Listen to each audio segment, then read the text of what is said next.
right, I'm starting the stream.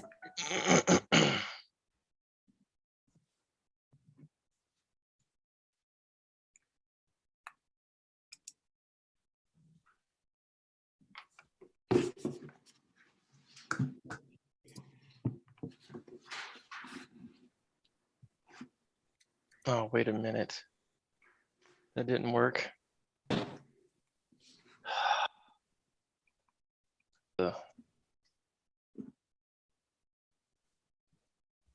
YouTube thinks we're live.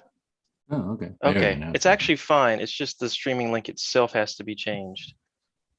So it started, but then it sent me the wrong link. But if I go to the other link, it's there. All right. Oh, the problem is okay, we're actually good because I do not set it to auto stop. So when I stopped it, it's like, well, we'll wait. All right, that's probably why I did that, because I couldn't remember why I did that. Yay. Good to go? Let me just make sure by copying the URL.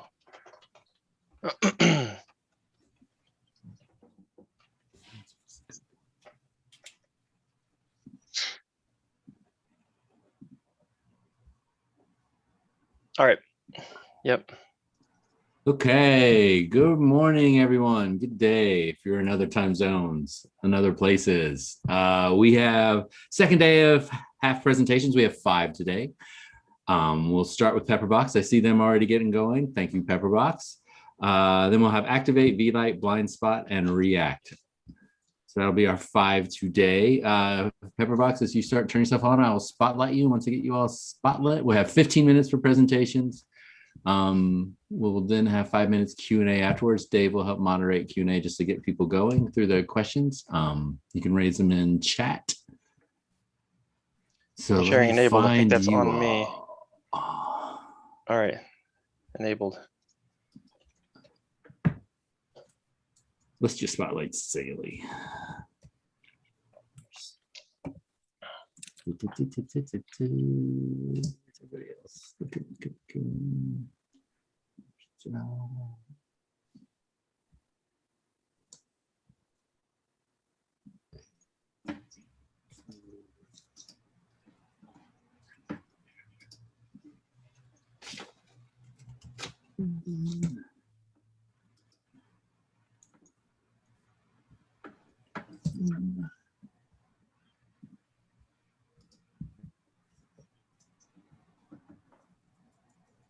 So I don't see Sheenu. Am I missing him?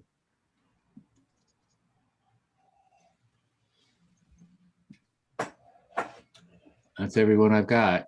You all good to go? Is that Ralph and his jazz? Oh, geez, my mic's still on. I thought I had. All right, team, if you can go, it's all yours. Yes, I think we can go ahead and get started. Great.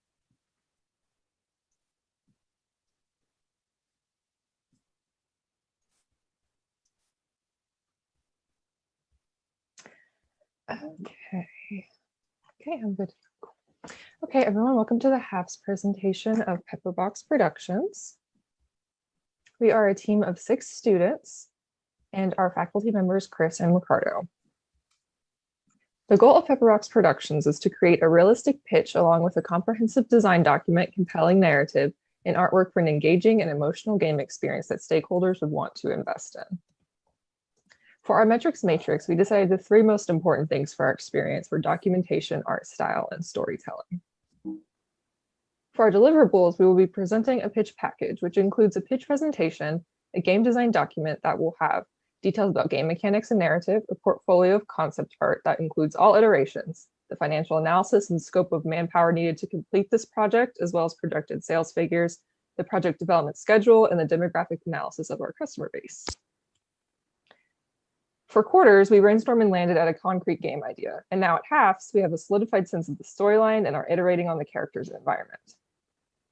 We also reference past game pre-production projects for inspiration, like Burnt Onion Studios and their game Exodus, and Blacklight Studios and what they were able to accomplish. The goal of this project is to take the time to dive into the visual story and design more, and we didn't want to try and cram in-depth art exploration with a polished game demo into the 14 weeks. So this really gives us the chance to explore without cutting off the iteration process sooner.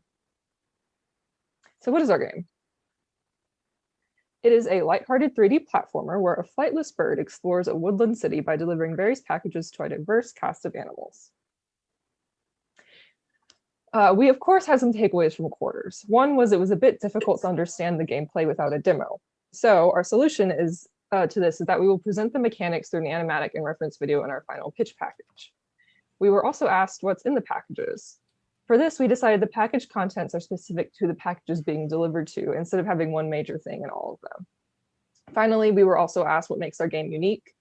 We decided our game will feature a strong emphasis on our main character and their journey and connection with this world and community, as well as providing a fun experience carrying these unique shaped packages around the level.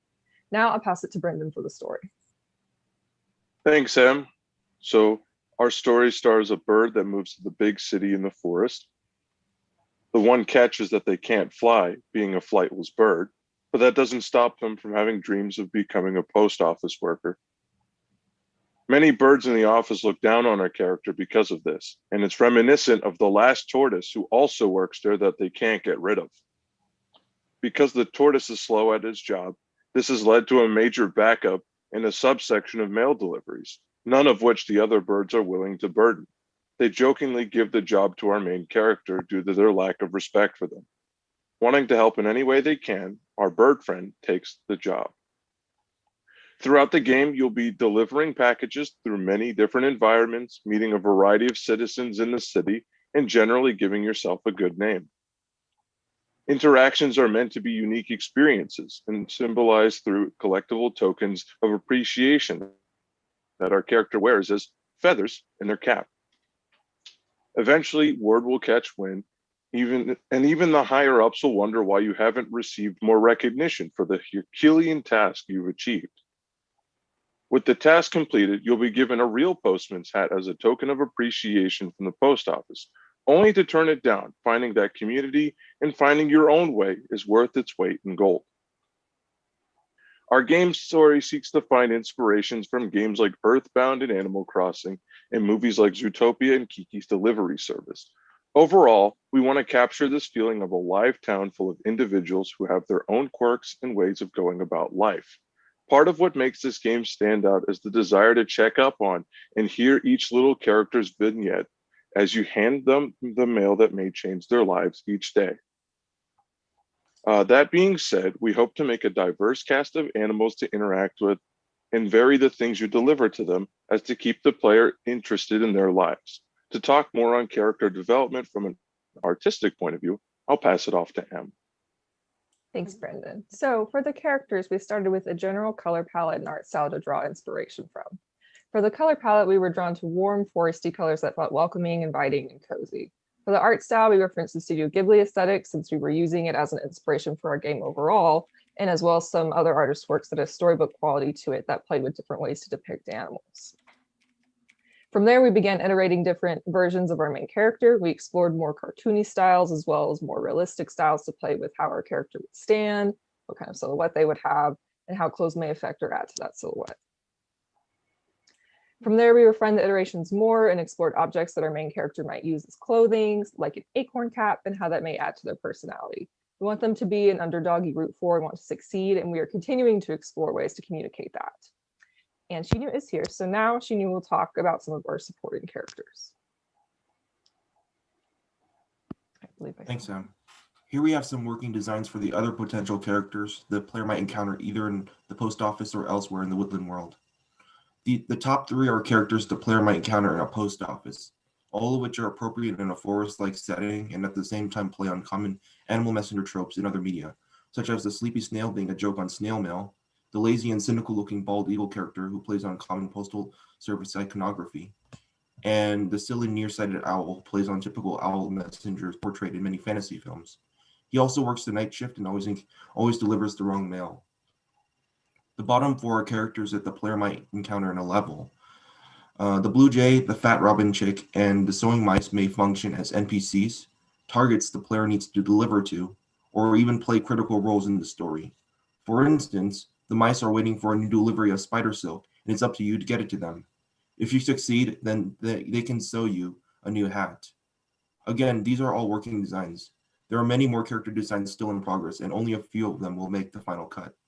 These designs are here just to give a general idea of our constantly developing vision of the world we want the player to experience. Now to Andrew to the core mechanics.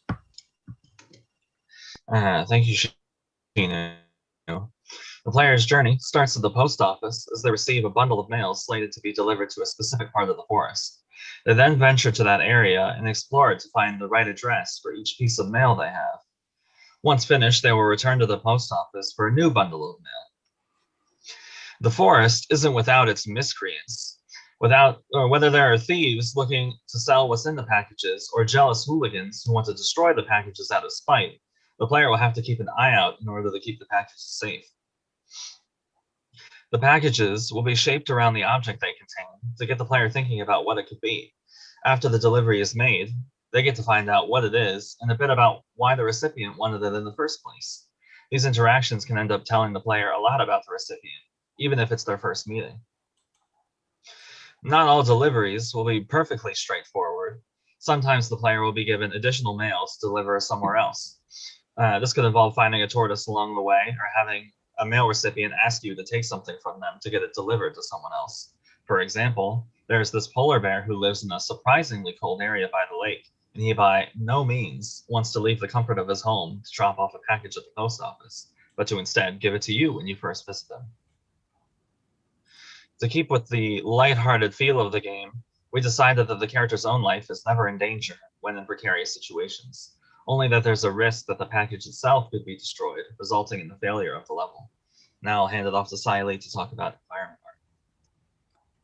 Thank you, Andrew. So during the environment research phase, we first identified our three main environment design motivations. This was a city that was inhabited by woodland creatures. We were designing a 3D platformer game, and our game was a combination of both realism and fantasy with eye-catching visuals. With this in mind, we had to answer what type of forest biome can we draw inspiration from. From the three main biomes of temperate, tropical, and boreal, we decided to choose temperate forests as our ground reference. Temperate forests are a natural habitat to woodland creatures. The bushy canopy and woody understories provide a great amount of real estate for level design. Then the leaves in this forest are broad, flat, and wide, which went with the style we were aiming for in our game. To begin our conceptualization process, we gathered a lot of reference imagery we can draw inspiration from. Here are three reference images that inspired us to shape the artistic direction in our world. The specific reference image inspired us to think about how the homes of the residents were going to look like. What personality aspects or attributes were we going to draw these designs from? How much fantasy are we going to add into this? Our first concept was of a squirrel home shaped like an acorn. Our next thought was, are there any behavioral personalities that we can imbue into this home style? So using shape language and decorative elements to reference a character's personality, here we conceptualized a vain and arrogant frog's holiday home in a woodland city. With this direction in mind, we created more explorations of the homes of the woodland creatures living in different vertical heights in this world, and also explored the technology used to access these top layers. Here is an example of a rabbit's home on the ground floor of a mixed community tree building. Here is a more detailed exploration with navigation elements included. Drawing inspiration from the way this home was situated atop the branch, we explored a platformer type home for the top layers. Here you can see creepy Mrs. Owl's home on a flat area connected to the neighboring tree. This exploration drove us to understand how levels might look like, which Josh will now talk about. Thanks, Sally. So here you can see are the earliest iterations of the forest levels. The picture on the left is an early look at the concept of designing platformer levels in a forest setting. The picture on the right are 7 tree models that offer living space for woodland creatures or vertical or horizontal traversal opportunities. This level is the first level prototype combining all the previously mentioned explorations. And here is a snapshot of the same level at 4 different angles. As you can see in this picture, The start and the finish of the level, namely where the player enters the level and where they should deliver the packages, are instantly obvious when they jump into the level. However, it is up to the player to find their own delivery route in this area. As you can see in this picture, orange protruding tree branches and wooden planks are the main ways to traverse the environment. We want to ground the forest setting by having actual platforms built out of trees instead of simply putting out a platform that merely floats in the air. Coming to playtesting, with the concept art that we had made until now for characters and environments, we sent out our very first playtest survey to understand the reaction of the ETC community on seeing the concepts. Some important inferences we derived from the 6 responses that we got were, it indeed seemed like a city with the world mapped into a forest with different districts. A certain response also mentioned that it gave off a Zootopian vibe. The main character in iteration did look like it delivered mail from the visual elements. The environment seemed to be in sync with the main character and did seem like a place where the character could live in.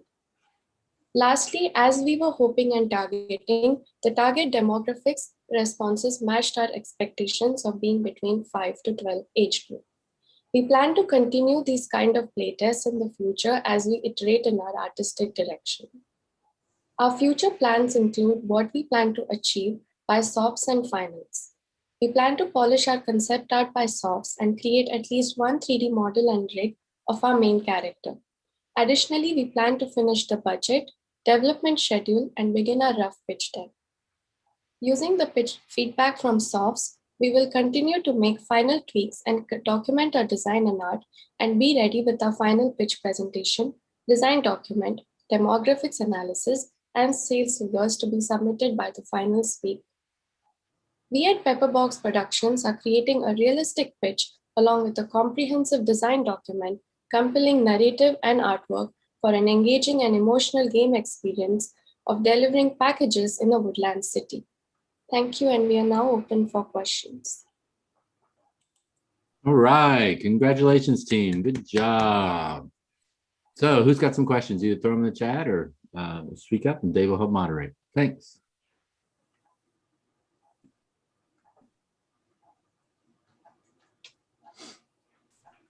I got a quick question. So a little bit of clarity on the style of gameplay you're describing.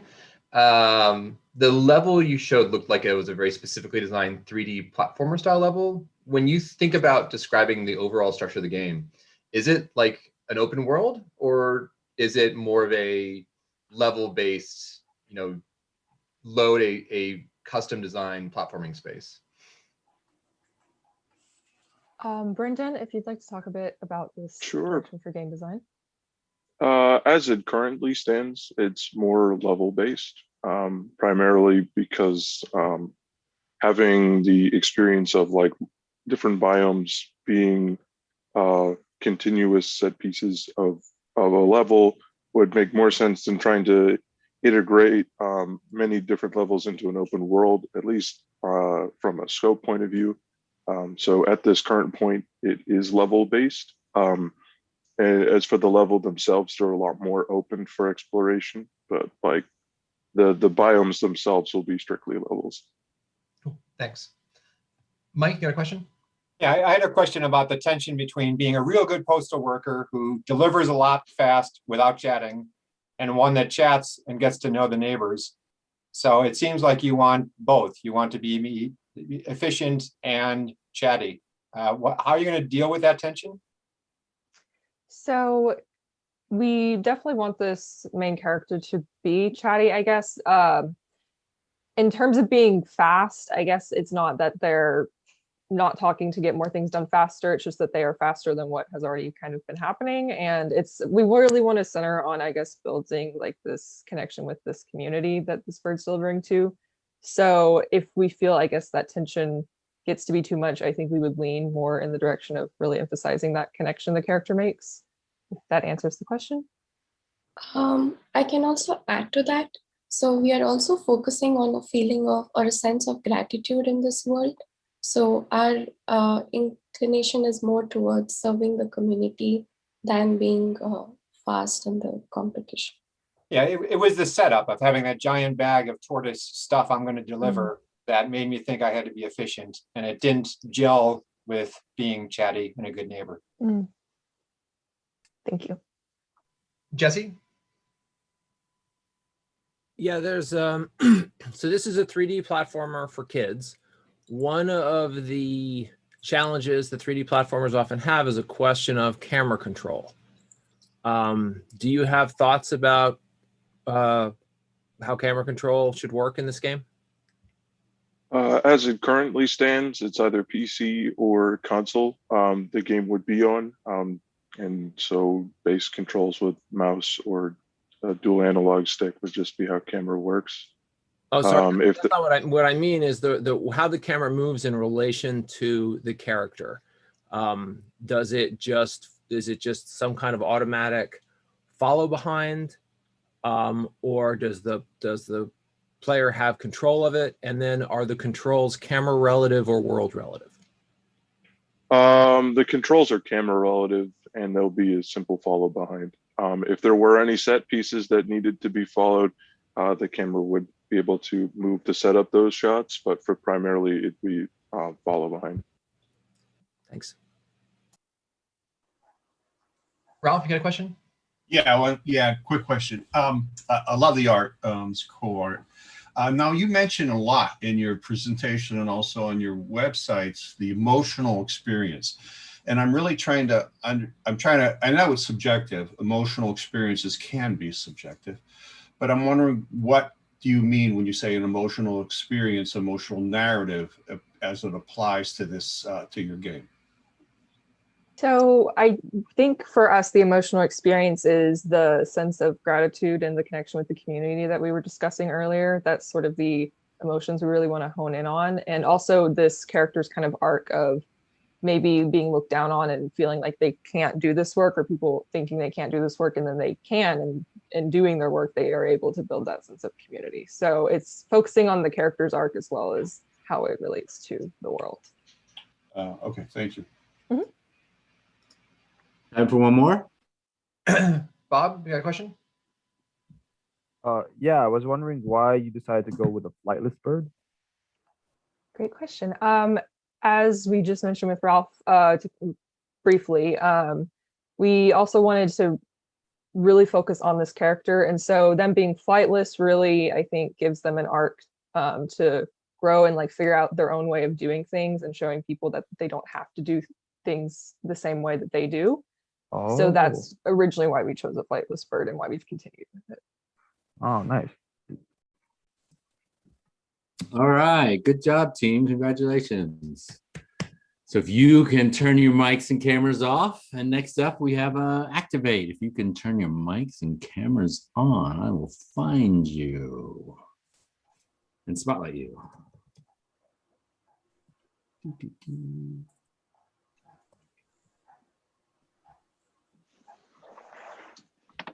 Oops, hold on. That first. And do that. Hi, we're Team Activate. Oh, hold on, we're getting there. What's up, Joy? Hi. Hi. Finding you. I think there's one more. Yes. Oops. Ta-da, that's all of you. So whenever you are ready, you're good to go. Okay.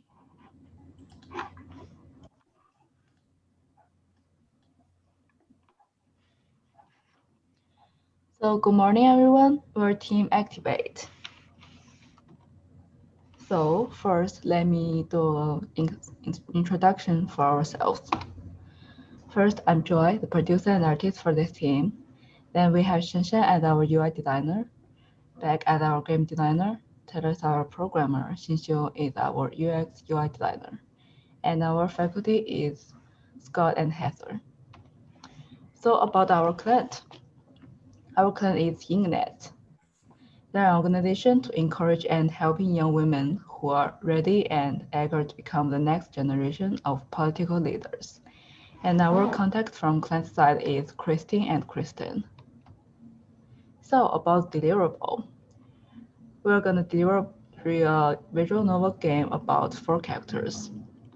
And our target demographic will be young women or young college students who are interested in politics.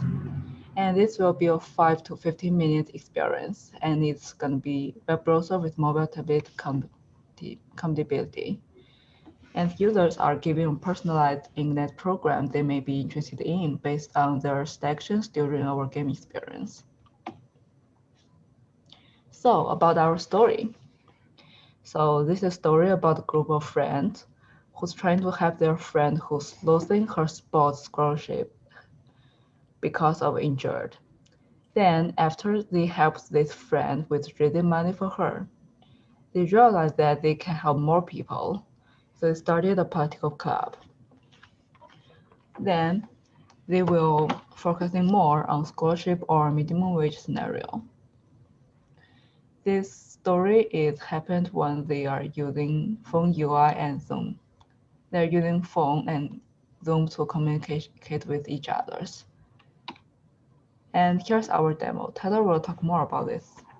Thank you, Joy. So in our demo, we used an engine called Monogatari. I'll talk about that more in the tech section. Through Monogatari, we can do stuff such as have different backgrounds, have text centered in the middle here. We can save and load games, and we'll skip ahead a little bit farther on to our story. In this scene here, Ania is communicating with her friends over the phone as to a recent outreach that they had initiated. As you can see, we can have different sprites and different backgrounds. We can animate those sprites, such as when the phone shook, and we can put little images down by the text box as well. Players will be presented with choices, which we show here on the right. When your mouse hovers over one, it'll light up, and then when you click it, it'll branch forward. We also can do little pop-ups saying kind of your current level of political engagement. Beck will talk more later on about what our certain buckets are, including waiter, which you just saw there. And that kind of gives the general flow of how our game will work. We have a lot more in the game besides this as far as story goes, but we thought this was a good snapshot of the features currently in the game. I'll pass it off now to Shinsho to talk about research and UX. Thank you, Tyler.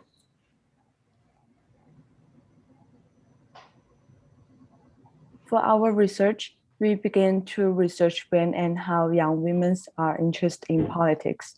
We found out that women are less likely than men to run student governments in college, where men and women were equally likely to participate in student government before college. Family, school, peers, and media are the main factors that contribute to the gender gap in political ambitions. So we chose college women as the target audience for our project. Also, as we did more research and talked to our client, we learned that community issues and the things that women experience are the main reasons for them to start to have political ambitions and want to run in office. We also sent out a survey to better understand college women's interest in social issues and politics. We received 35 responses, and 27 of them are from college women. One of the findings is that respondents are more likely to do research and offer help when they are in the scenario of a political club, rather than become a leader to make an impact. As we talk to Ignite Women and consider their internal responses, we decided to move forward to the minimum wage scenario to refine the story. I will continue to talk about the UX design part.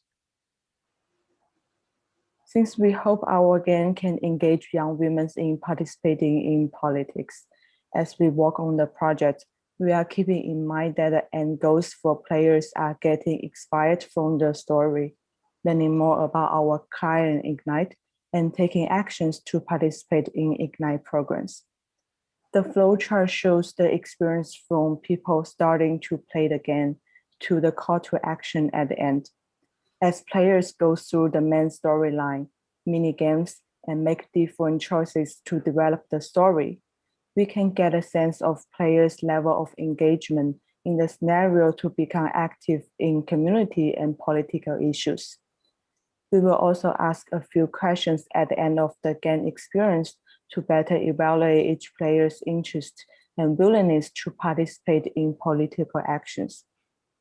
And then show the recommendations of Ignite programs for 3 different levels of engagement, where players can have the recommendation copies sent to their emails, as well as go directly to Ignite website. I will hand it over to Beck to talk about the gameplay part. Thanks, Shunshu.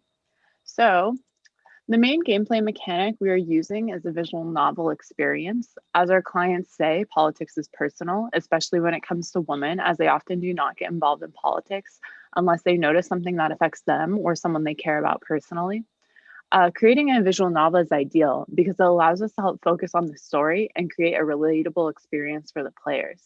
We also hope to create a sense of agency and empowerment for these young women because they can make decisions for the characters that directly impact the rest of the story.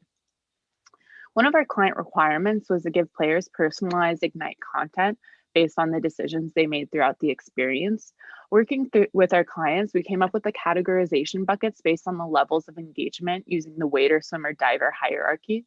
Waiter being the person with the smallest level of engagement and diver being those with the highest level of engagement. We are also using a minigame mechanic, as you can see here, is a prototype of a minigame where the player helps the characters build a website abstracted into a jigsaw puzzle. These minigames are meant to be fun, quick, and simple abstractions that help break up the story and last for less than a minute to help the players feel confident and engaged as they move on to the next chapter of the story. Some other minigame designs we're planning to test include making an Instagram post, making posters, and writing a speech. So now I'll pass it back to Joy, who will talk about art and sound. Thank you, Beck. So about our art part. So the schedule of the art part is to design the character first, then move into environment design. Then after that, we will explore more for character expression and poses, then do the final adjustments. So far, we gain some advices and suggestions from co-authors, so we add more diversity to the final draft compared with the first one. And also we had some character icons for the phone UI. So this is how they look when they're texted via phone. Then about the environment. We're using low poly models and bring them into Unreal Engine and apply with tone shader. Then run out with single frame images and bring them back to Photoshop to do the final adjustment. And this is an example when our character Anya is combined with the environment. This is how she looks like when she's communicating with other characters via Zoom. And about the sound part, we will implement more after Halves, and there will be no VFX or voiceovers. But instead of that, we're gonna using some sound effects inside our sound library and using some original composition or free use music for background music. Then I'll pass it to Shenshen to introduce more about UI part. Okay, so next I will talk about the UI part. Yeah, so this page is about the UI. Firstly, we based on the background of our story and research, we designed some the UI for our visual novel game. And this page is the draft of the phone UI. So at the first, we designed a lot of the different style of the mobile phone interface to display in the visual novel. But after the discussion of our team and the feedback from the client and faculty gave, we decided to move forward to with the one showing on the next page. So this page is this one is we decide to put in the visual novel. We can see there are some different color dialog box to reveal different characters to send the text, which make the user can easily to know which characters send the text. Also, this color construct can better see the text, especially when the people are using the mobile phones to play the game. And the next page is about the Zoom UI. So we chose a very simple page with a consistent overall tone. and we choose to zoom in on the background of the one of the people who are talking. So the user can clearly to know which character is talking at this moment. And next page is about the select branch. So branching of the story depending on the player's choice is a key feature in the visual novel game. So we want to our selection branches to help our player can easily and clearly to make the choice and guide the user to go where they want to go. So we design in this branch to help our user to make the choice. And the next page is also the select branch. So on this page, we see the color of one of the dialog box has changed. This means that the player choose this sentence. So there will be a contrast with the dialog box that are not selected. So it helps the player to know they made a choice. And next, I will pass to the Tyler to talk about the tech part. Thank you, Shanshan. So there are two main pieces of technology that we will be using. The first one is HubSpot. This is the hosting service that our client uses for their website. Because our game needs to be, or our clients would prefer that our game be on their website, we are first looking to get our game onto HubSpot. HubSpot prefers that you use their built-in templates, which makes it a little bit more difficult to get something that we've custom made in, but they do allow this to some extent. We're trying to figure out the exact best way to get it up on HubSpot. And if we can't, we have discussed with our client and they are comfortable with us hosting it on an external site that is linked to from there. We're currently playtesting off of Itch, so that's one possible option. HubSpot's our first choice. The primary tool we're using to actually create the game is Monogatari. Monogatari is an open source software that uses HTML and CSS. This basically allows you to place things in a web browser and then style it, and then JavaScript for the actual code running on the backend. Monogatari is open source and hosted under the MIT license. What this means is that Monogatari can be used free of charge for personal and commercial use without the need to credit the original author, and you can make as many changes to Monogatari as you want. This means it should be pretty easy to transfer ownership of this to our clients once it comes time to do so at the end of the semester, because they won't have to jump through any extra licensing hoops or anything. It's already available free of licensing charges. So those are the two primary softwares we'll be using. And have been using so far. And at this point, I will pass it off to Beck to talk about playtesting. Thanks, Tyler. Let me get to Great. So went a little too far. There we go. Okay. For our current playtesting results, we've really only playtested locally using current ETC students to ensure we're on the right track in terms of mechanics and gameplay. We received helpful feedback such as the story being too confusing or too much text to be able to read clearly. As for our plans, we hope to take advantage of our clients' resources by being able to playtest directly with Ignite women who are part of our target demographic. And we have also begun to reach out to undergraduate organizations at CMU to playtest with more undergraduate women. For our future plans, we hope to receive the final survey results at week 8, and we'll continue to playtest and iterate until we hand off our final product and any necessary documentation to our clients. We will begin to implement sound around week 11, like Joy mentioned earlier. So in conclusion, we are creating a one-time 5 to 15-minute motivational experience with a call to action that lives on Ignite's website and provides the player with personalized Ignite programming. Thank you so much for listening. We are Team Activate, and we are now open for questions. Okay, congratulations, team. Good job. So if people have questions, throw them up. Oh, Steve has a question, and then Dave can help moderate. Hey, if you could go back to the slide with the lady sitting at the desk in like a bedroom. I just want to ask about the toon shading. I just want to ask if you, so doing the backgrounds 3D and toon shading them sounds like a really smart, like pipelining thing. So that's really good, and you seem to have it subdued, but have you experimented with, yeah, there we go. Hey, sorry, Jamie just shared your contact with me. I was trying to edit the number. Oh, sorry, someone's on. Have you experimented with completely unlit textures or unlit toon rendering such there's like no shading or no directionality in the lighting at all? because I get the impression that that's more closer to the look that you want, but that's the whole trick with toon shading. It's like, well, there's lots of different kinds of toons, and all of a sudden you have to decide which one you're looking for.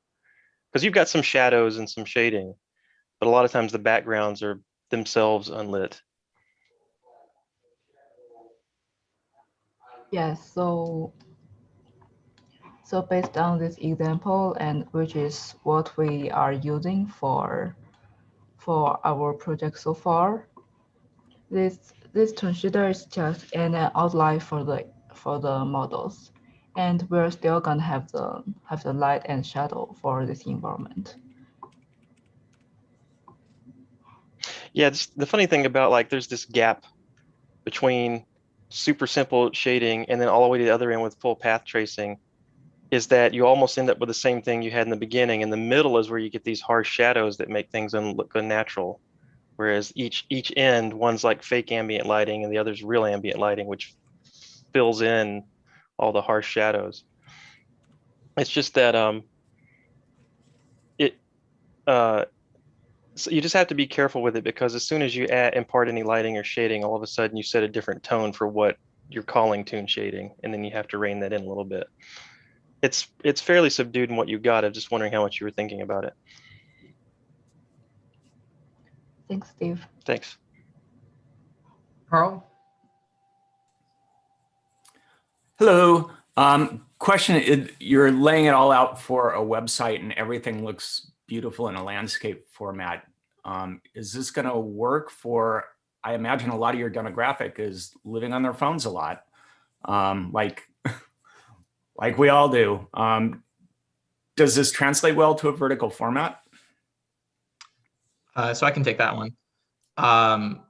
Having this working on a mobile browser is one of our clients' requirements. Right now, what the game does is it forces landscape on the phone. So when you launch that page, it'll go full screen and it'll make you play on landscape. It won't currently allow you to play on portrait mode. And it works well, like, because that's super widescreen. Yeah, this specific software that we're using, Monogatari, is meant for being able to do stuff like this, having it play well on browsers, regardless of the platform you're on, whether that's computer or phone. So it transfers pretty well as long as we're using things such as like SVGs that will look the same regardless of the size of the screen. Great, thank you. Yep, no problem. Time for one more. Mo, you're next. Yeah, you had a slide with some iteration on the characters. Can we look at that for a second? And I just was a little confused. Which was the final design? Yes, this one. So are the ones on the right the final design? Can you talk about this a little bit more? Sure. And how you got there? Yeah, so the red one is the final design. So after quarters, we get some advices and suggestions from our faculty, and also after we talked with our client, so we decided to add more diversity on these character designs, for example, and also add more background stories for each of them. For example, our character Anya, who's in a red sweater, she is that kind of traditional girl, but she still want to show this world that a traditional women can be powerful. Then this lady in orange t-shirts is Bella. She's our second character. She used to losing weight, but after that she realized she should love herself. Then she want to show others that every kind of type of body shape is beautiful. There's thousands of different beautiful. Then the rest of two characters are for her. She's represented with those kind of women who's really into sports.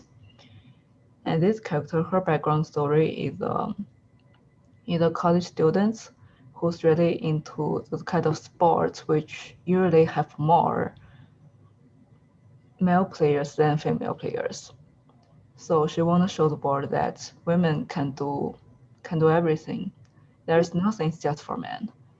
And for our last character, Dana, she is represented for LGBT groups. For her background story, she's a musician and she's always want to like do something for the eco-friendly stuff. So that's how we like decide their color of their clothes, which is also based on our clan's color and how we think about for their outlook.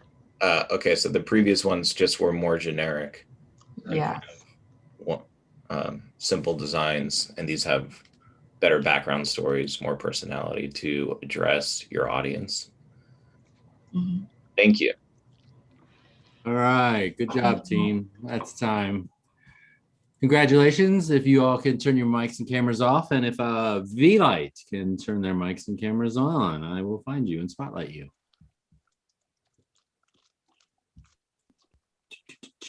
Where are you? There you are.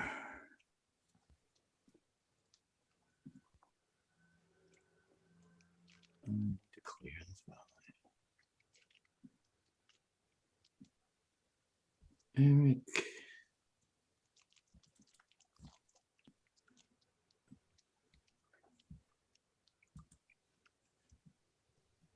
Looking.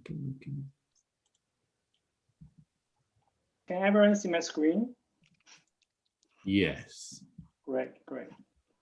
Can I start? Hold on, let me find Leslie. There she is. That's all of you. Yep, you're good to go whenever you're ready. Okay. Welcome to our show. In this project, we are dedicated to creating an Edge-native multiplayer AR game. And this is our team, V-Light, with 5 members spread over 4 international cities across the globe, which is a real challenge in the pandemic. And here are our clients, Jessica, you all know, and Bob and John, who are engineers from InterDigital. And at the beginning of the project, our clients identified 2 goals. The first goal is to create an Edge-native AR game to exploit the power of edge computing. Here, Edge-native means that the game would not even exist if it were not built on the edge. An Edge-native game can be compute-intensive, bandwidth-hungry, latency-sensitive, or all of the above. The second goal is to carry out data analysis to benchmark the performance of edge computing. We are supposed to collect data to show the differences between running the AR game on an edge server and on the cloud. In particular, our clients want us to use their software called Advanced Edge, to emulate network traffic and benchmark the performance. To achieve these goals, we must first understand the technology, and Leslie will share what we have learned. Thank you, Eric. So first thing first, what is edge computing? In edge computing, data is processed by the device itself or by a local computer or server, which means at or near the source of data rather than being transmitted to the data center. Here we need to point out that it isn't the physical distance that makes the difference. It is the number of hops the data makes. Therefore, low latency is promised, transmission cost is reduced, and sensitive data can be protected. Last semester, an ETC team built an AR game called Disco Arena on the Edge. Our project V-Light is a continuation of their work. We played their demos, read the documents, and talked with the team members, then found that Disco Arena is a fun and creative AR game, but computational load may not be heavy enough to fully exploit and show the power of edge computing. Then What is a sensible way to increase the computational load in an AR game? Our client John and Bob brought an edge-native AR application called OpenArtist and a website called the Open Edge Computing to our attention. This website shows us researches and apps that are made with the help of edge computing. We looked into most of them and surprisingly found that some of the apps integrated AR, AI, and edge computing. So we realized that adding AI to an AR game is the direction to go. Now Wish will talk about how we get the game design ideas. You need to come here. Thanks, Leslie. So we did a brainstorm in the direction of AR plus AI. In order to make the computation more intense, based on Discord Arena, we came up with 10 different gameplay ideas to improve. In this case, we can show off the advantage of the edge computing. We got critiques and feedback from our client and a composition workshop to finalize our ideas. Finally, we settled to a two-player game combine AR and body tracking, places augmented armors on players. The players can shoot each other and have fun. So how we narrowed down to this idea is based on 3 evaluations. First, we want heavy computing to show off the power of edge technology. Next, we'd like to intense bandwidth to show the strength of cloud service. And also, we wanted to create an experience that really needs low latency. To confirm the feasibility of the game design, Jessica connected us to Professor Satya, who invented the concept of edge and is known as the father of edge computing. We had a Zoom meeting with him and showed him our game design. He was very interested in our project and gave us some valuable suggestions. For example, we can take the advantage of their edge computing system and make a quick prototype using the OpenArtist project as a starting point. And we can also work with Tom, who is a senior project scientist in his lab and one of the authors of OpenArtist. And next, we will introduce our team. Thank you, Rich. To better carry out our work, we use divide and conquer technique. Our team is divided into 2 groups to meet the challenges in both edge computing technology and AR game. The technology group is in charge of server-client network and post estimation. The game development group is in charge of game design and game implementation. To reduce the dependency between the 2 groups, the technology group extracted post data from a recorded video showing the slide. And the game development group used the video and post data as a placeholder when the communication between client and server is not ready. In this way, the 2 groups worked in parallel efficiently. Next, we'll talk about each group separately. Over to you, Eric. Thank you, Leslie. Let's first take a look at the technology. In the first half, the technology group made a lot of progress and reached several milestones. The first milestone is to install and evaluate post estimation engines. We did research in the literature and found that PostNet and OpenPost are most relevant to this project. Then we download them and try them on the computer and found that OpenPost is more compute intensive and therefore more powerful than PostNet, especially when a scene contains multiple people.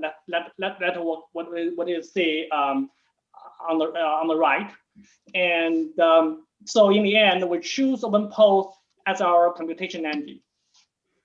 A test run of OpenPost indicated that the workload is in a perfect range. On the one hand, the computation is heavy enough such that it cannot run on Android phones. On the other hand, the computation is not too heavy such that it can run smoothly on an ETC desktop. And the second milestone is to get OpenPost running on the edge. As Dr. Satya suggested, we worked closely with Tom and integrated OpenPost with their Gabriel system. The benchmark test looks very encouraging. As you can see in the table, the frame rate varies from 20 to 40 on webcam and phones, which is quite playable for an AR game. The third milestone is even harder. More story from Wish. Yeah, thanks, Eric. So for the third milestone, it is to connect the edge computing system to Unity. Due to technological uncertainties, like we're not able to find references that connect OpenPOS to the Gabriel server. So we have tried 6 different ways to attack the problem, and we are very close to the solution. We can separate those ideas into 2 kinds of approaches, whether using the Gabriel or not. So what is Gabriel? It is a framework that enables devices to communicate with server using cloudlets. If not using it, the issue will be connecting OpenPOS, which was done by Python, to our Unity project. And if we choose to use that, the main problem will be how to deal with the Gabriel's own protocol and the unique way to serialize or unserialize the data, which was also done by Python. So we'll keep working on that to achieve our goal, not only working on the cutting edge of technology, but also pushing its boundary. The final outcome will enable the Unity projects to build on edge. The edge computing offers new opportunities and also imposes the challenge to game design. On the one hand, the latency is low and bandwidth is high compared to cloud computing. On the other hand, only 2D coordinates of key points are available in OpenPOS. As you can see, we can get 18 joints from the human body, but those post data are not always accurate. For example, if you turn your body really fast, somehow the point won't be able to attach to your body. Now let's switch to the story of game development group, and Mia will tell you how they design games surrounding the technology. Yes, so our first task is to highlight the strengths of low latency of edge computing. We think a shooting game can really achieve that. If you provide a smooth game experience in a shooting game, that'll be really proving the power of technology. Refer to last semester's project Disco Arena. They are using reflection mechanism, which works really well. But this semester, player need to shoot a small target. The armor on his or elbow. So we are changing into direct shooting for it's easier to operate. So in earlier, we know we want to apply body tracking to achieve heavy computing. By then we have a really blurry idea. But when we settle on a shooting game, it seems like using body tracking to attach armor to player make lots of sense. So we start prototype from a single player shooting game. We apply fixed aim for it allow one-hand operation, use smaller UI element so it won't block player's view. And to better combine armor into shooting game, also feedback from Quarter, we came up with a background story. We set story in an alien space, and 2 players will play as a warrior from different planet. They fight each other for an energy ball, which will support life on their own planet. And Alan will show the prototype. Thanks, Mia. We have created some prototypes to demonstrate our AR game mechanism. This one shows our motion tracking function. Players can rotate their phones to aim the enemies. And this single-player prototype demonstrates the whole game's gameplay experience. There will be a background story part, and player needs to collect bullets, aim and shoot the simulated enemy player to win the whole game. The enemy will also attack back and damage the player. Player need to defeat the enemy before timed out or lost enough player HP. Now, Mia will talk more about the design constraints we have. Yes, so our second task is to accommodate technology constraint. The first constraint is OpenPOS platform has no Z direction. Our solution is to switch from 3D to 2D armor. The second constraint is about tracking accuracy. Our solution is to try and find the most stable part to attach armor and use smaller 2D armor that could fit better with each tracking joint. And Leslie will show the prototype. Thank you, Mia. So to prove our design is rational, 2 tracking demos are made using 3D armors and 2D armors separately. Here is the one with 3D armors. We can notice that since our player is holding her phone, the shoulder armor is not really necessary, and the knee armor looks strange when moving fast and squatting. The armor is too large and cannot rotate with the body. Then we tried smaller 2D armors. It looks much better, but still not that pretty. Also, the misrecognition of joints caused by OpenPOS is still inevitable as for now. But the body tracking and armor attaching is working. We're thinking of trying more armor designs and try a better algorithms to attach the armors. Now, Alan will conclude the game development part for you.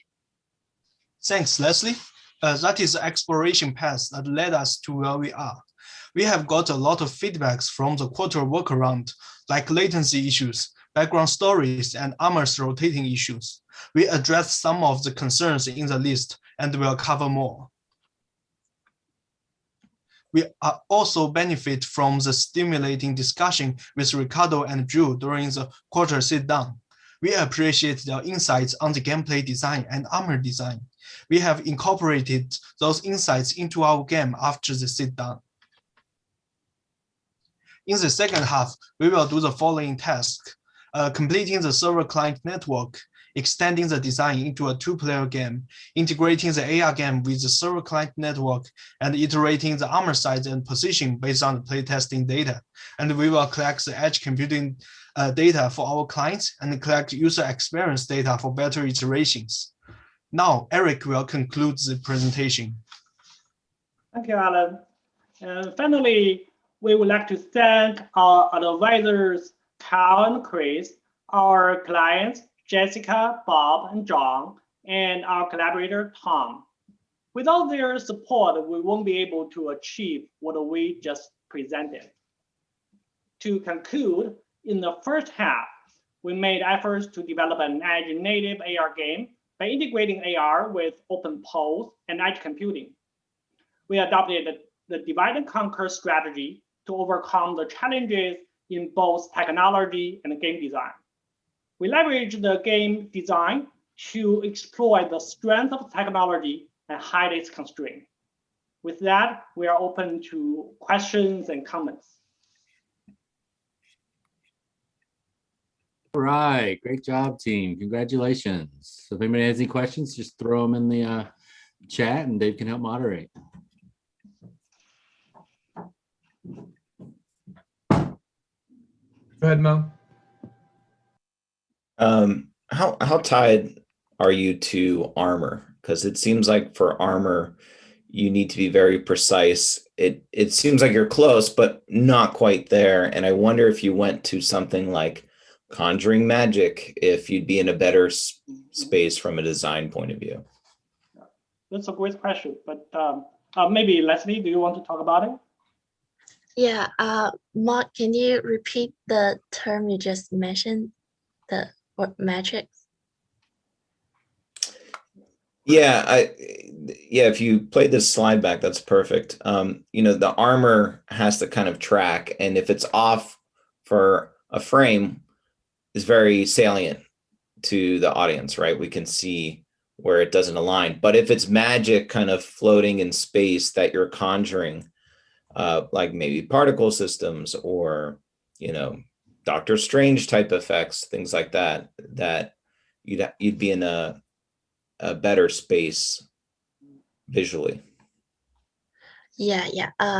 That's a nice point. And we're thinking about building like something like particle systems, armors, and some like marvelous effect on the armors to make it more visually better looking visually. And we'll try that in the following weeks. But the thing is that OpenPose sometimes recognize the joints. So maybe particle systems will make it less obvious. Yeah.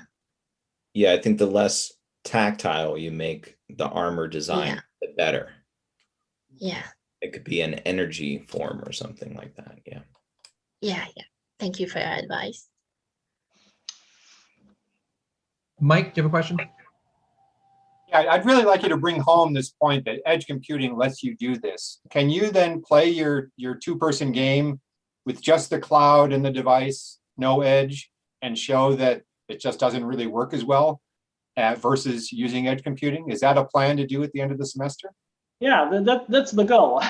Our clients want us to not only to build the game first, then to do the play test, to do the data analysis using their platform to show the different gap between cloud game and cloud AR game and edge AR game, and to show that that's why we want to add this complexity to our game. We want it to be more complicated so that it cannot handle either directly with users' devices or cloud. Cloud in cloud you have a lot of computing power, but you suffer the latency and bandwidth, and that's why we want to do shooting. Shooting requires low latency, and so in this way we want to show the advantage of edge computing. Yeah, that's great. And then when you do that, just don't tell your players which system they're getting, that they're getting edge or not edge, and just see if the results show a difference. Yeah, good point. Thank you. Yeah, we have the plan, but we haven't reached that far. But thank you very much for this suggestion.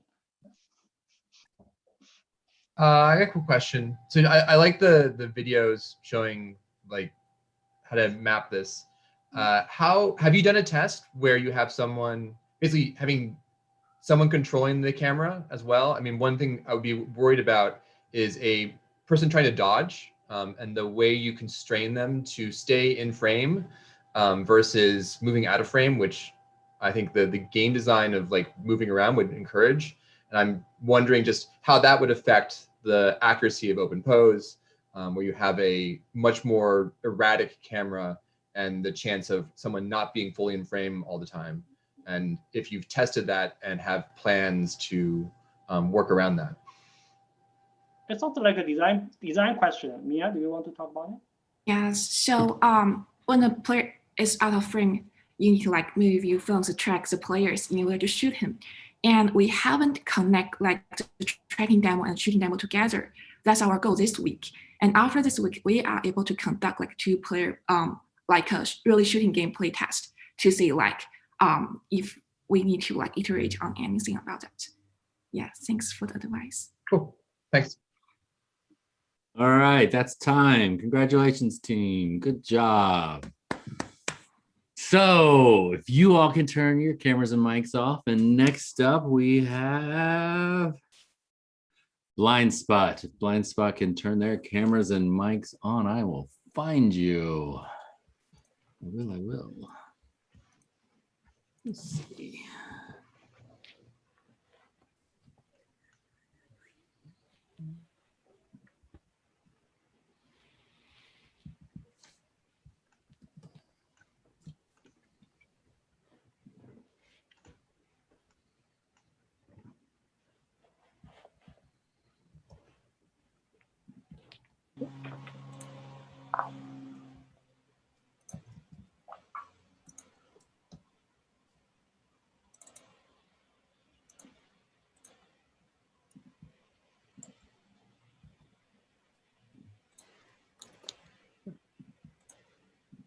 And I think that's everyone. Yeah, thank you, Joe. Okay, ready. I'll start. Hello, we're Team Blindspot. We are a team of 5. We have a designer and an artist, a writer, a programmer, and a producer. Our instructors are Mike and Shirley. Our project is a client-sponsored project. The client is Data-Driven Diversity Lab, a lab at CMU. What they do is to use data and insights from psychology and behavior economics to understand how different groups experience student success, striving, and sense of belonging. For this project, D3 is looking for an interactive transformational game targeting marginalized student populations at CMU. They want the game to address topics like bias, microaggressions, or stereotype threats. After brainstorming and discussing with the client, we agreed to make a game about microaggressions that happen in daily context. You may wonder what a microaggression is. A microaggression is an indirect, subtle, or unintentional discrimination against members of a marginalized group. So our game tells a story about an international Chinese student. The player plays as the main character, Mei Mei, who is a member of the marginalized group here and experiences microaggressions. As you can see, the character from the right picture says, Chinese people find math are easy, right? Is one of the examples. The player makes choices and result in different endings. Most importantly, we embedded some research-proven techniques provided by our client in the game and let the player practice those techniques and learn to better counteract these situations. That said, the transformational goals are to raise awareness and also learn to respond to microaggressions. But notably, the client doesn't need us to evaluate the effectiveness of the game. Instead, they will rely on their infrastructure and use the game for their research. Our deliverable will be a desktop web-based game. We chose WebGL because it will be most accessible to most our participants. The client will look for a diverse sample of participants in terms of gender and race, mostly focusing on college students. By this presentation, we have a playable demo of Chapter 1. Let's take a look at the edited video of it. I'll share the link to the game also.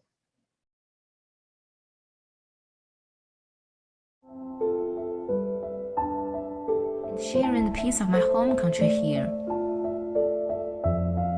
I think I'm ready to start a new life in this new land.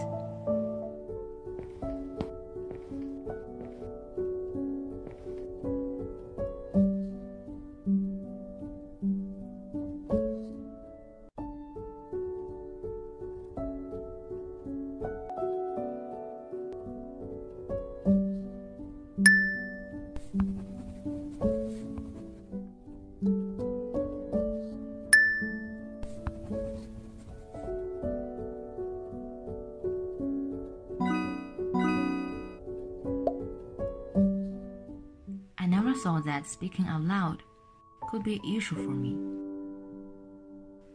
I'm not born to speak English, just like I'm not born to be good at math. I always wish people could just ask, "What did you mean?" Or, "Could you repeat that again?" when they didn't understand what I was saying. Because I know there's one day all the efforts could be seen and all the thoughts could be heard. Yeah, that's the edited video of our Chapter 1. I'll hand it to Jamie to talk more about design. Thank you, Shelley. This is a general overview of our experience.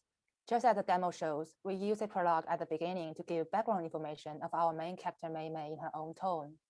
We divide our experience into 3 independent stories, happening in 3 locations in the campus, related to different types of microaggressions. Player can control the avatar Mei Mei in the overworld map to get into different chapters. Each chapter has 2 endings, and the overall ending of our experience will be determined based on the ending of these 3 chapters. Chapter 1 mainly focuses on dealing with microaggressions on these 2 specific aspects. One is ascription of intelligence. For example, people usually think that Chinese are good at math. The other is ridicule for accent, which reflects on situations that people ignore someone's contribution due to the accent or lack of proficiency. This is the Chapter 1 design overview. The story is mainly based on dialogues involved with offensive statements. 2 puzzles are designed to abstract the process when the character is doing something.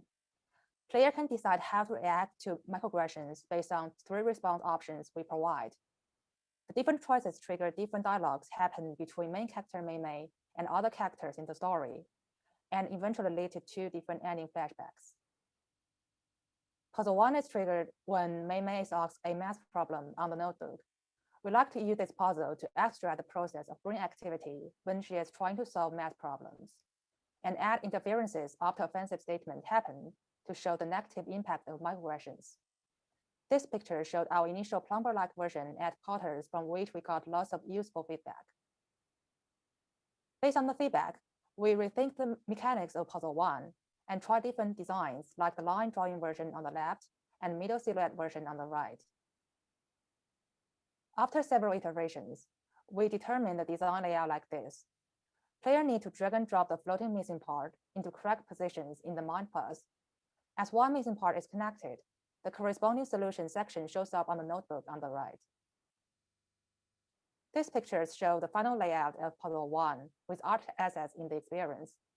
Instead of using dark clouds and rings in the initial version as interferences, we use words related to the offensive statement, floating and blocking in the brain to show the character has been negatively affected in a subtle way. Puzzle 2 is triggered when Mei Mei wants to talk some of her opinions in a group discussion. Pieces of a chat bubble scattered in the brain. Player needs to put them in the right position to generate a complete bubble, which represents something has been spoken out. Negative or positive response that player choose could reflect on the size and generating frequency of the bubbles. So next, I'll hand over to Yuanqing to talk about our story iterations. Thanks, Jamie.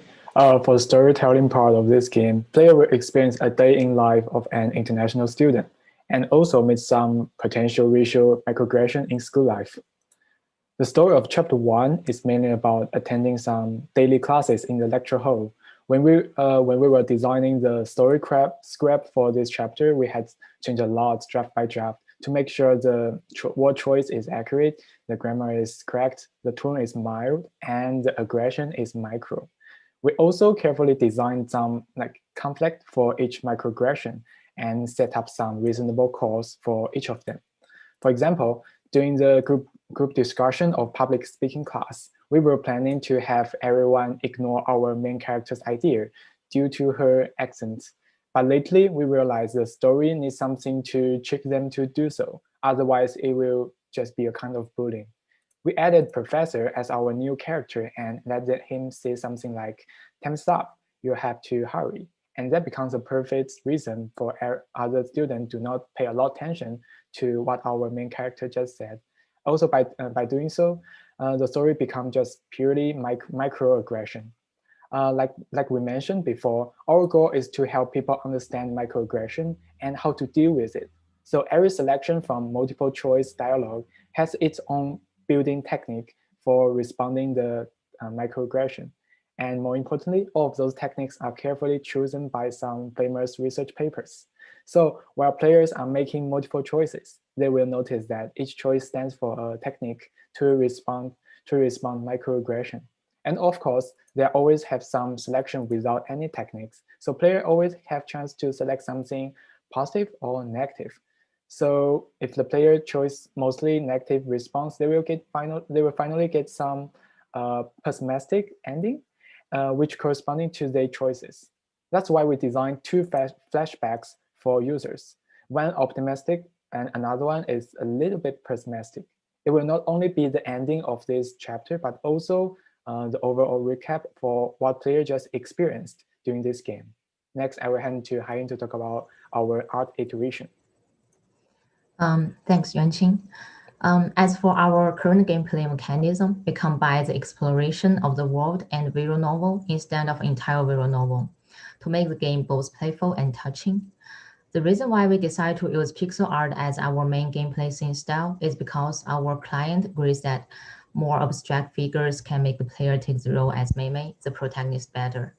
So we kind of create ambiguity here. Also, the strength of pixel art is that it's more playful. And we also plan to add more interactable objects to make the experience more immersive. For the scene iterations, we made the gameplay space larger so that the player can have more freedom. In terms of art, we made minor changes to the seats, carpet, and stuff to make it more look like a lecture hall. And we put a CMU mascot on the wall to indicate it's CMU campus. This is a character design iteration. We had two different pixel art character ideas, and we all believe the more cartoony one fits in the scene better. And I also made minor changes to the illustration and more details to make it look better. We also iterated the puzzles. For puzzle 1, the gray silhouette represents Mei Mei's minds, so your action to avoid the text and connect the path simulates the brain activities of Mei Mei. At first, I used a red font and colorful curves, but we found the pigment look messy. I adjusted the font color to black and also changed the curve color to yellow, but we got some feedback that it might be associated with worms or spaghetti, so we set it to blue in the end.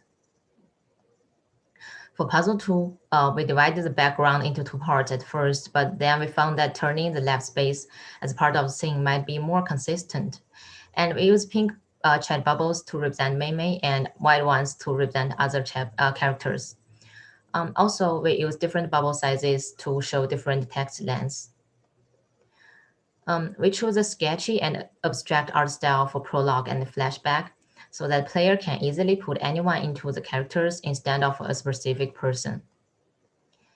And we use colors to highlight the features we would like to express. For example, the dim blue on the left emphasizes the isolation of main character standing outside. She feels difficult to join the discussion group when she's speaking a non-proficient second language. And the orange on the right represents another type of isolation caused by the microaggression that Asians should be good at math but ignore their efforts in doing exercises. We also draw several keyframe animations to show some critical moments more vividly. For example, these frames express the scene that Mimi tries to speak out her ideas, but they are like bubbles bursting silently in the air without leaving any traces. And we use different bubble shapes to differentiate Mimi's inner voices from dialogue boxes. Next, I will hand it to Michael to talk about playtesting. Yeah, thank you, Hai. So after we finished developing Chapter 1 content, we soon started playtesting with some Chinese international students to see if they can relate to Mimi experience. And most of the playtesters are of the same age range as ourselves. When asked about their impression on the story, we got an average of 3.5 on a scale of 1 to 5, where 1 stands for unbelievable and 5 stands for realistic. And as of main character Mimi's response, we got an average of 4, where 1 stands for not convincing at all and 5 stands for very realistic.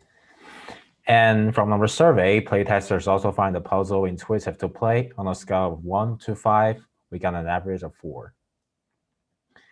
And finally, besides, most of them tend to pick the same choices when they replay the game. Here, 1 stands for picking the same choice, while 5 stands for picking different choices. Here are some main feedback from our playtest. The art style, cutscenes, and the mechanism that different choices will lead to different puzzles are impressive for our playtesters, while the line matching mechanism and some dialogues are thought to have room for more improvement. So based on the feedback we got, the first thing on our to-do list is to have the iterations on the second math puzzle showing us the bottom left corner. We will also add more interactables in the classroom to make the gameplay experience more fun. Besides, an overall map will be added to indicate events location, and a reference is shown in the bottom right corner. Here is a timeline we have for the rest of the semester. After Halves, we plan to spend 3 weeks each on Chapter 2 and 3 with the existing extendable framework we have built so far. By soft openings, we should have 3 chapters in total for playtesting, and meanwhile working on the ending of this experience. We'd also like to use this chance to thank all the people who helped us build this experience so far, including playtesters who provide us with valuable feedback, faculty for getting more playtesters and for the help on the script writing, and our client from D3 Lab who offered us a lot of reference resources on this topic. So to recap, we are Team Blindspot. We are designing a transformational experience that aims to raise awareness and to co-action on microaggression towards Chinese international students. This is the all of our presentation, and we are now open for questions. All right, congratulations, team. Good job. So people, oh, Heather's got one in chat, and then Dave can help moderate. Go, Heather. Sure, thanks, team. I'm wondering about your transformational design and how it relates to story. How many times do you expect that players will play the game, and how does the pessimistic answer play into that design? Here's the things, Heather. Like in this story, we just try to like simulate a life, like maybe not a real life, like the potential life of a international student who will encounter the microaggression in the campus, right? So like the choices what we are offering in this game is like based on some research papers. So there are some very useful techniques here, and if they choose will based on those techniques. So while they are making some choices for dialogue responding, they will learn how to dealing with the microaggression, how to respond to certain type of microaggression. That's some transformation they will get from this game.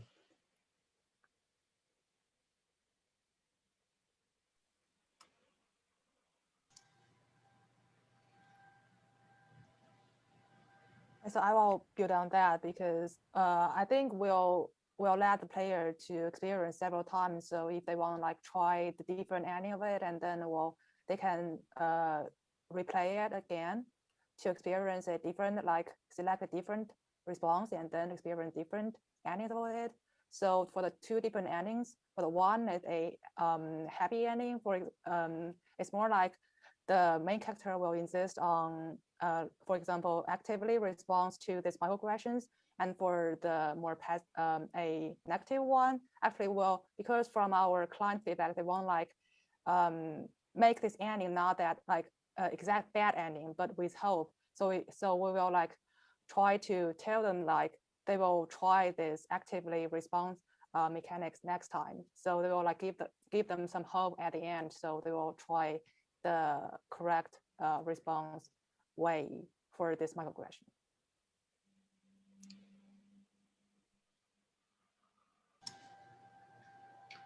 Ralph, you got a question?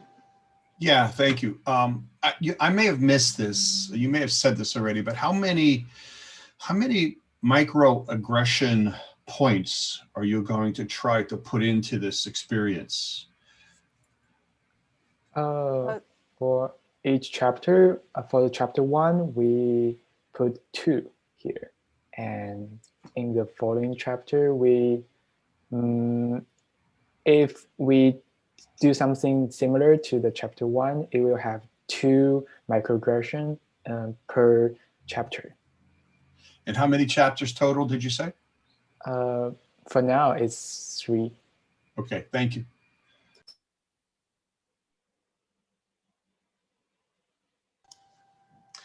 I got a question. So I know you guys mentioned your goal is not to test for effectiveness, but I am curious, in your iteration, how do you think you can sort of iterate the effectiveness of this?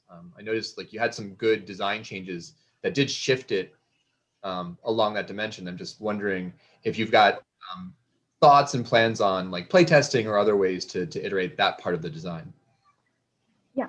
So so we first of all we rely on our client a lot. He has really good like experience in making transformational game, and also we tested a lot.